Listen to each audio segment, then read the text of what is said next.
കൽമാസ് റെഡിയാക്കിയെടുക്കാം. അപ്പോൾ ഇതിൻ്റെ ഡീറ്റെയിൽ ആയിട്ടുള്ള വീഡിയോ ഇതിനു മുമ്പ് അപ്ലോഡ് ചെയ്തിട്ടുണ്ട്. ഇത് പുഴുങ്ങലരി കുറച്ച് തിളച്ച വെള്ളത്തിൽ സോക്ക് ചെയ്തിട്ട് കുറച്ച് പച്ചരിയും സോക്ക് ചെയ്ത് രണ്ടും അരച്ച് ഒറോട്ടിപ്പൊടിയും മിക്സ് ചെയ്തെടുത്തിട്ടുള്ളതാണ്. ഫില്ലിങ്ങിന് വേണ്ടിയിട്ട് ചിക്കനാണ് എടുത്തിട്ടുള്ളത്. ഇതുപോലെ ഒരു ബോൾ എടുത്തിട്ട് ഇങ്ങനെ ഒന്ന് പരത്തി ഇതേപോലെ ഉന്നക്കായയുടെ ഷേപ്പിലാണ് ആക്കിയെടുത്തിട്ടുള്ളത്. ഈ ഒരു മാവിൻ്റെ കൂട്ടിലേക്ക് കുറച്ച് വലിയ ജീരകവും ചെറിയ ഉള്ളിയും പച്ചമുളകും കറിവേപ്പിലയും മഞ്ഞൾപ്പൊടിയുടെ ആണ് അരച്ചെടുത്തിട്ടുള്ളത്. ഇനി ഇത് ആവിയിൽ വേവിച്ചെടുക്കാം.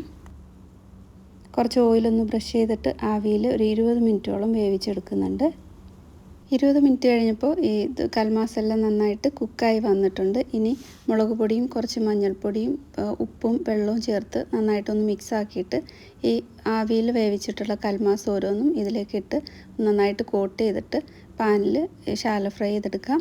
നല്ല ഈസിയാണ് ചെയ്തെടുക്കാൻ, കഴിക്കാൻ നല്ല അടിപൊളി ടേസ്റ്റാണ്. അപ്പോൾ ഫുൾ റെസിപ്പി കണ്ടു നോക്കണേ. താങ്ക്